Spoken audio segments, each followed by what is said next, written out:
Hi everybody and welcome to my Unruly Housewife channel. I'm sitting on a footstool today. So I was trying to work out my camera and the light and now I'm quite small. Anyway, today I thought I would give you an update on my irritable bowel syndrome brackets D diarrhea problem, and 3 ways that recently I have helped to improve the situation. Now, I have made video in the past about this. I had to quit college because my nervous IBS was so bad, and it is purely, as far as I can tell, based around my nerves.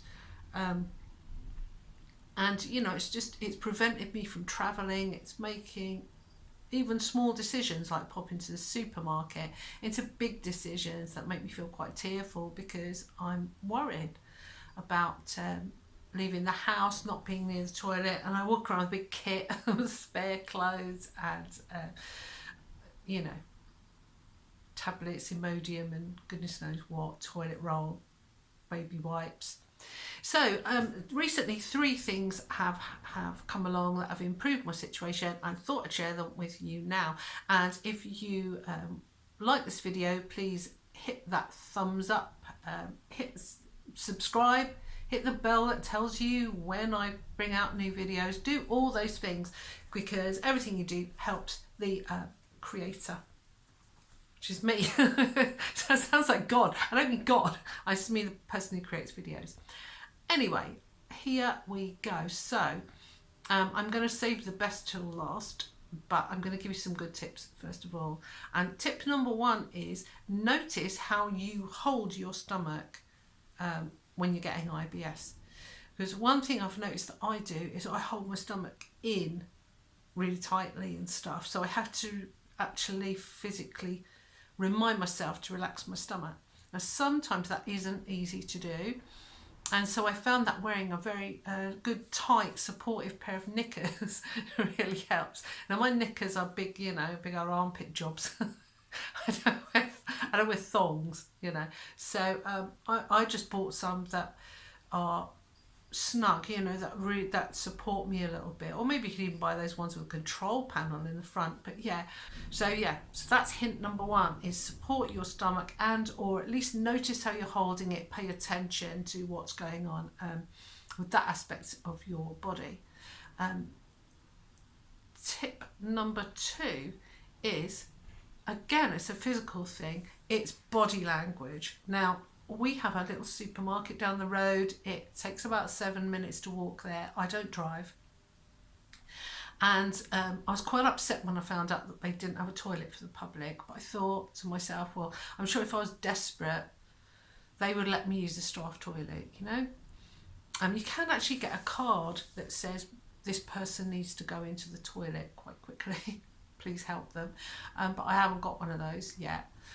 But anyway, I had been taking my courage into my hands and walking down to that supermarket, and then one day I got in there, and just as I finished my shopping, I thought, I don't know what I'm going to do. I desperately need to use the loo.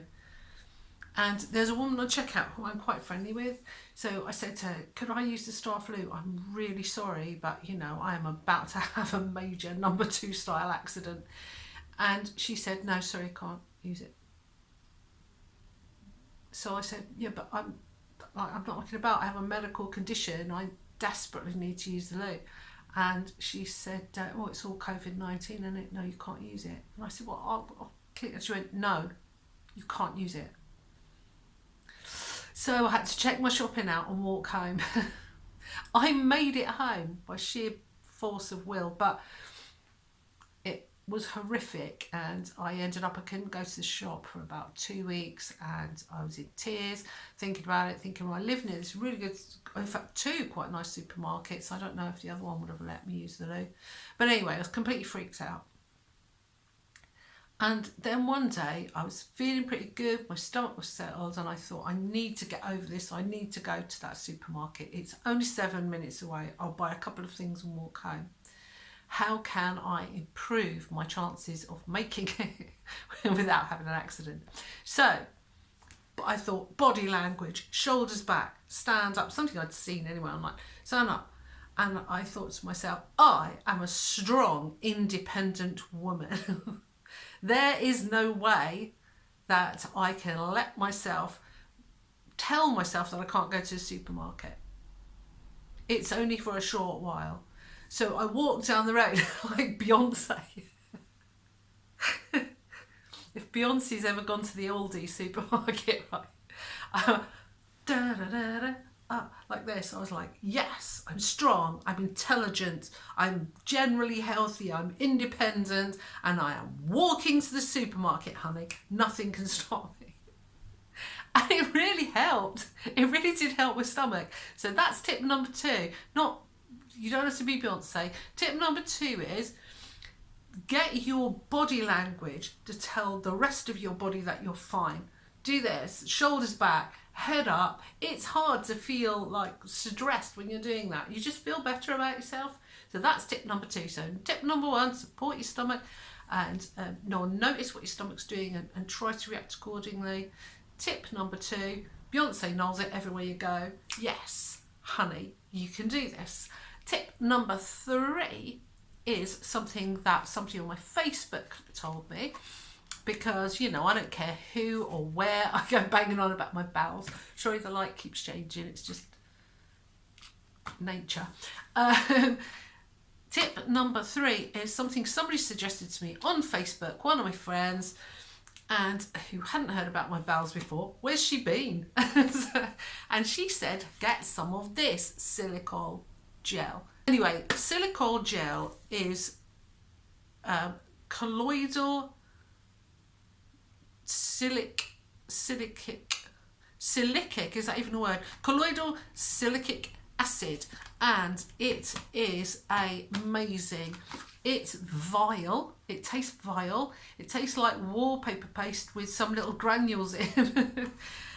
It's horrible. You have to they suggest that you take a tablespoon of it 3 times a day.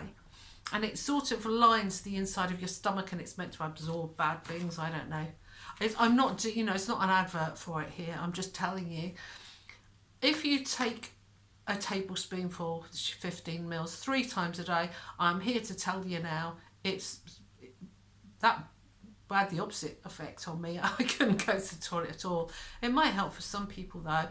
And you have to do it like an hour before meals and an hour different from when you're taking tablets. And I take tablets 3 times a day. So I've been figuring out how to use this. So I've been taking it. I took it 3 times a day. That was too much. Now I'm trying to take it once a day. I might end up taking it twice. I probably would take it more if I was doing something. If we were driving for 5 hours down to see my granddaughter, I would probably take more then because I can afford to.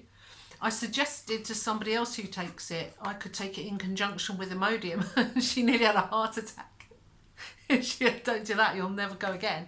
But anyway, long story short, this stuff, it's natural, it's quite easy to get hold of, and it's, for me anyway, has been a real game changer. And my friend said it's after 13 years of suffering, that's what solved it for her.